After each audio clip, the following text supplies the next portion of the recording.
বিধায়ক বাবার প্রাসাদের পর এবার ছেলের হাতে অস্ত্র। তৃণমূল বিধায়ক দিলীপ মণ্ডলের ছেলেকে ইতিমধ্যে গ্রেফতার করা হয়েছে। বিষ্ণুপুরে তৃণমূল বিধায়কের ছেলে অর্ঘ্য মণ্ডল ধৃত। বিধায়কের বাবার প্রাসাদের পর ছেলের হাতে অস্ত্র, তৃণমূল বিধায়ক দিলীপ মণ্ডলের ছেলেকে গ্রেফতার। আরো বিস্তারিত জানাবে অমিত, রয়েছে আমাদের সঙ্গে। অমিত, তৃণমূল বিধায়ক দিলীপ মণ্ডলের ছেলেকে গ্রেপ্তার করা হয়েছে ইতিমধ্যেই। অর্ঘ্য মণ্ডল এবং অর্ঘ্য মণ্ডল ছাড়াও দিলীপ মণ্ডলের অত্যন্ত সহযোগী আরো 4 জন একসঙ্গে তারা পালিয়ে গিয়েছিলেন। এই মোট 5 জনকে গ্রেপ্তার করা হয়েছে। রাজ্য পুলিশের এসটিএফ এবং ডায়মন্ড হারবার পুলিশ ডিস্ট্রিক্টের তরফ থেকে যৌথভাবে অভিযান চালানো হয়। পুলিশ সূত্রে দাবি, ফ্রেজারগঞ্জের কাছে একটি জায়গায় গা ঢাকা দিয়েছিলেন দিলীপ মণ্ডলের ছেলে অর্ঘ্য মণ্ডল এবং তার সঙ্গে আরো দিলীপ মণ্ডল ঘনিষ্ঠ আরো 4 জন, যাদের মধ্যে হাসান কাজীও রয়েছে, এমনটা কিন্তু পুলিশ সূত্রে খবর।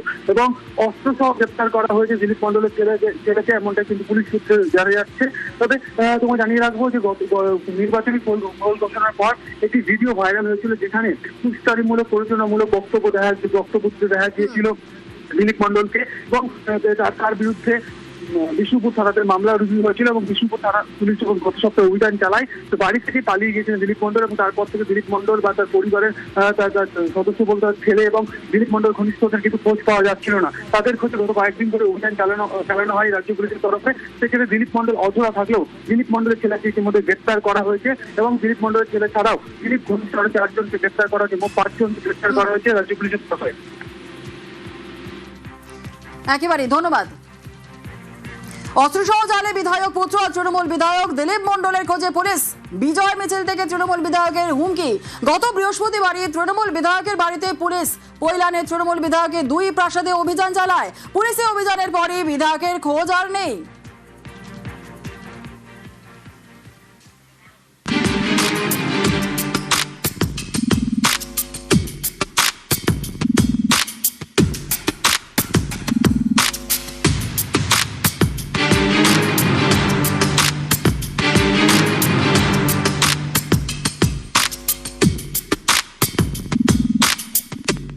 বিশাল বাড়ি, বাগান, সুইমিং পুল, ফোয়ারা, কিছুই বাদ নেই। দেখলে মনে হতেই পারে এটা কোনো রিসর্ট, কিন্তু এটা রিসর্ট নয়, বাড়ি। পৈলানে তৃণমূল বিধায়কের বাড়ি। দক্ষিণ 24 পরগনার বিষ্ণুপুরের তৃণমূল বিধায়ক দিলীপ মণ্ডলের বাগান বাড়ি। এই দেখুন, 50 মিটারের মধ্যে তৃণমূল বিধায়কের আরেকটি বাড়ি। দক্ষিণ 24 পরগনার ডায়মন্ড হারবার লোকসভা কেন্দ্রের মধ্যে পড়ে বিষ্ণুপুর। এই বিধানসভা কেন্দ্রের তৃণমূল বিধায়ক দিলীপ মণ্ডল। বৃহস্পতিবার সাত সকালে তার খোঁজে তল্লাশিতে যায় পুলিশ পৈলানে তার এই বাগান বাড়িতে। অভিযান চালায় ডায়মন্ড হারবার জেলা পুলিশ, বিষ্ণুপুর থানার পুলিশ, সঙ্গে কেন্দ্রীয় বাহিনী। এবারের ভোটেও বিষ্ণুপুর থেকে তৃণমূলের টিকিটে জিতেছেন দিলীপ মণ্ডল। 11ই মে বিজয় মিছিল করেন। সেখান থেকে তৃণমূল বিধায়ক হুমকি দেন, এখানে জায়গা নেই, সূত্রে যাক, নাহলে ওই পেটে পাতুল দেখ সব নারী মুড়ি বার করে দেবে। এখানে উন্নয়ন চলছে, উন্নয়ন চলবে। এদের টাইম দিলাম 15 দিন, তারপরে আর 7 দিন, তারপর লাস্ট বর্ডার। কত বড় ক্ষমতা, কত বড় হিম্মত, কত বড় লড়াইয়ের লোক আছে দেখে নেবো। আমরা পুলিশকে ভয় পাই না, পুলিশের সঙ্গে অনেকবার লড়েছি। পার্টি অফিস যারা ভেঙেছে তাদের রেহাই নেই। আদায় করে যাতে নিতে না পারি, তাহলে আমার নাম দিলীপ মণ্ডল নয়। এভাবে হুমকি দেওয়ায় তৃণমূল বিধায়কের বিরুদ্ধে থানায় অভিযোগ হয়। জামিন অযোগ্য ধারায় মামলা রুজু করে বিষ্ণুপুর থানার পুলিশ। এরপরেই বৃহস্পতিবার সকাল সকাল দিলীপ মণ্ডলের খোঁজে তার বাগান বাড়িতে তল্লাশি শুরু। 3 তলা বাগান বাড়িটা দেখুন, নামে বাড়ি, এ তো একেবারে রাজপ্রাসাদ।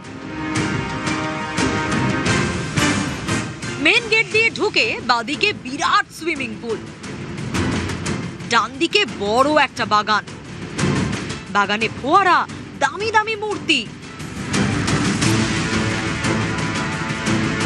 তৃণমূল বিধায়কের এমনই দাপট যে তার বাগানে বাঘে হরিণে জল খায়। তৃণমূল বিধায়ক দিলীপ মণ্ডলের বাড়ির ভেতরে পুলিশের তল্লাশি অভিযান। সুইমিং পুলের পাশেই রয়েছে একটি বড় লন। যে কোনো 3 স্টার 5 স্টার যে রিসর্ট, সেই রিসর্টকে হার মানাবে এই বাগান বাড়ি।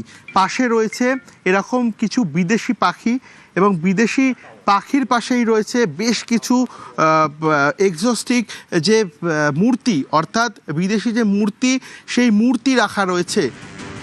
বাড়ির বাইরে দাঁড় করানো একের পর এক গাড়ি। বাগানের একদিকে গুহা, ভিতরে স্টোর রুম।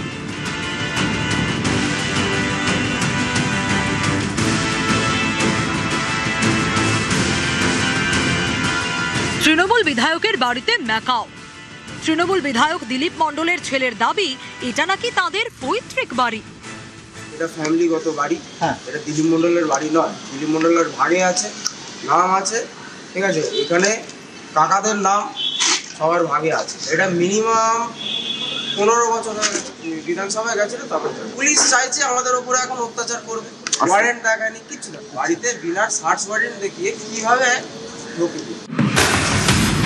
তৃণমূল বিধায়কের ছেলের দাবি এটা তাদের পৈতৃক বাড়ি, কিন্তু অন্য গল্প শোনা যাচ্ছে অন্যদের মুখে। তার এই প্রপার্টি দেখে বুঝতে পারা যাচ্ছে এটা কখনো বৈধ সম্পত্তি হতে পারে না, এবং আমি দাবি করব যে এই সম্পত্তির উপযুক্ত তদন্ত হোক। এই বাগান বাড়ি থেকে কিছুটা এগোলেই দিলীপ মণ্ডলের আরেকটি বাড়ি, এটাও আরেকটা প্রাসাদ। এই বাড়িতেও কেন্দ্রীয় বাহিনীকে সঙ্গে নিয়ে এদিন তল্লাশি চালায় পুলিশ। তৃণমূল বিধায়ক দিলীপ মণ্ডল, তার প্রমোটিং এর ব্যবসা। 1998 সালে বিষ্ণুপুরে কুলেরদাড়ি পঞ্চায়েতের উপপ্রধান হন। 2001 সালে তৃণমূলের টিকিটে প্রথমবার বিষ্ণুপুরের বিধায়ক। 2006 সালে হেরে যান। 2011 থেকে টানা 4 বার তৃণমূল বিধায়ক। 2021 সালে পরিবহন প্রতিমন্ত্রী হন। বিষ্ণুপুরের বিধায়ক হিসেবে বুধবার বিধানসভায় শপথ নেন দিলীপ মণ্ডল। তৃণমূলের বিধায়কের বাগানবাড়ির সিসি ক্যামেরার ফুটেজ সংগ্রহ করেছে পুলিশ। সেখানে দেখা গিয়েছে বৃহস্পতিবার সকাল 9:04 নাগাদ বাগানবাড়ির পিছন দিক দিয়ে তিনি বেরিয়ে যাচ্ছেন।